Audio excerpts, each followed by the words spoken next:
How's it going, everybody? Drew Peoples from Peoples Collectibles here once again, and we've got a GameStop pickup video. This is one of those that I've done pretty much, I want to say, every single month since I started posting my card videos on here. And up until, I guess, December was the first time I didn't post, and the reason for that is there weren't any damn Pokemon cards at freaking GameStops. I remember about mid-December or so I had gone to one and they had like some blisters of some packs, but there wasn't any that really captivated me. So I was like, oh, I'll try again later. And then, it's been going crazy. And since then, haven't really seen any cards at GameStop, give or take, of course you'll get your like EX battle decks maybe, or your overpriced Charizard ultra premium collection, stuff like that. So there might be a few things here and there, but obviously they're left there for a reason, because it's not really a good deal, even with the $5 off and everything. But anyway, I went into one the other day. Didn't have any Pokemon cards. They had some Aetherdrift collector boosters, and typically I'm not a big fan of these single collector boosters because, obviously with collector boosters, it's a higher buy-in, it's a higher reward, but it's also a higher fallout. Obviously, now Fallout collector boosters, that would be a different story, right?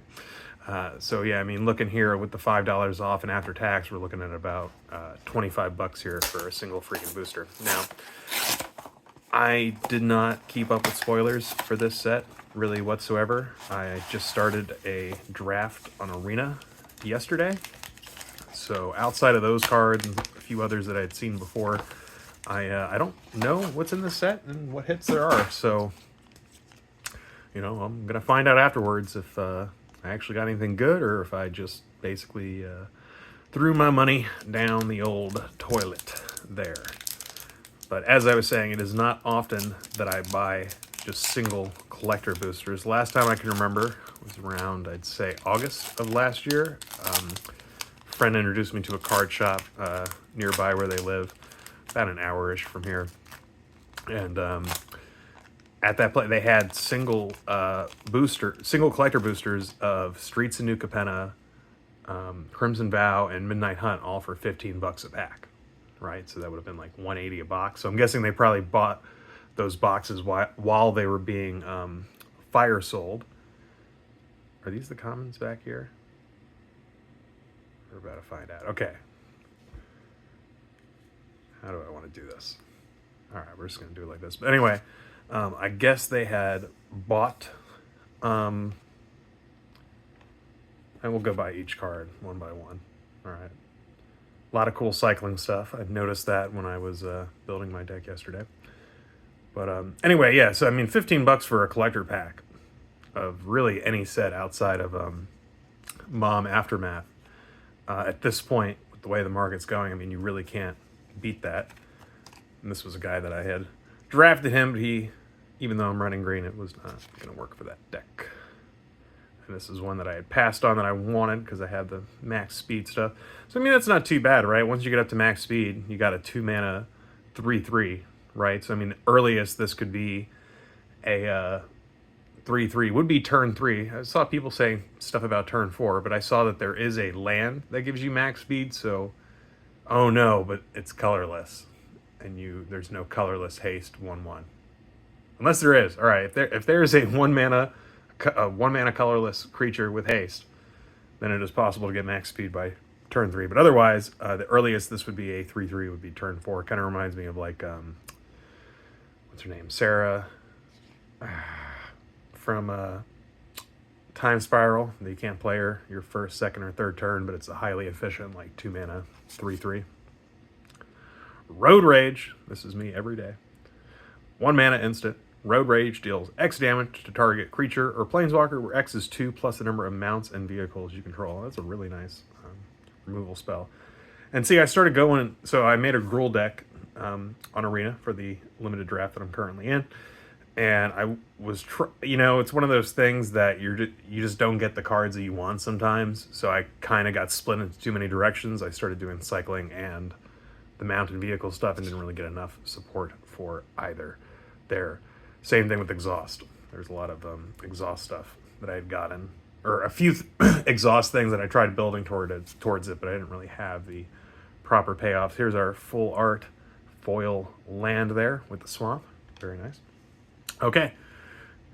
Drum roll, please. Here we go. Gonna start seeing some hits. We're starting here with the Tension Chariot for our full art uncommon vehicle dude there. We got a foil Dune Drifter. It's a really neat looking card. All right, I'm digging the styling on these cards. All right, very cool. Kind of reminds me of Kamigawa. All right, Gonti, Knight Minister. He is a 4-mana, 3/4, Aetherborn, rogue, legendary creature. Whenever a player casts a spell they don't own, that player creates a treasure token. Whenever a creature deals combat damage to one of your opponents, its controller looks at the top card of that opponent's library and exiles it face down. They may play that card for as long as it remains exile. Mana of any type can be spent to cast a spell this way. I wonder if they made that to be like a commander. All right, next one. Hashaton, Scarab's Fist. 2 mana, 1/3, legendary zombie wizard. Whenever you discard a creature card, you may pay 2 and a blue. If you do, create a tap token that's a copy of that card, except it's a 4/4 black zombie. All right, so cool little play there on Eternalize, basically, from Amonkhet. Nice 3-color commander. Can't remember the name of that 3-color. Slice there. All right, so we got Debris Beetle, 4 mana, 2 colorless, black and a green, 6/6 artifact vehicle. Trample. When this vehicle enters, each opponent loses 3 life, and you gain 3 life. Crew for 2. All right, pretty cool. All right, got 2 cards left. Whew. All right, Bleachbone Verge for our borderless dual land there of the Orzhov variety. All right, here's our last card. Hope it's going to be a banger.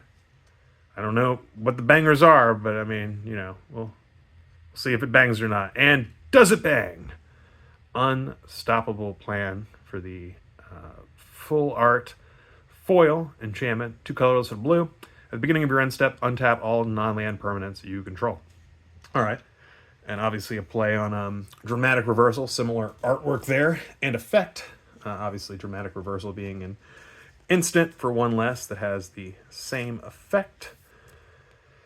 It is a cool little ability. I don't know if that's actually worth anything. All right, well, thank you for joining me. It's Drew Peoples from Peoples Collectibles. I'm going to go through now and see if there were any hits, and probably by the time this video uploads, you know, I'll mention something in the description if, you know, how we did basically overall. Was this worth $25, which, I mean, ultimately you could say it's never worth, you know, that much money because it's all just fucking cardboard and game pieces anyway.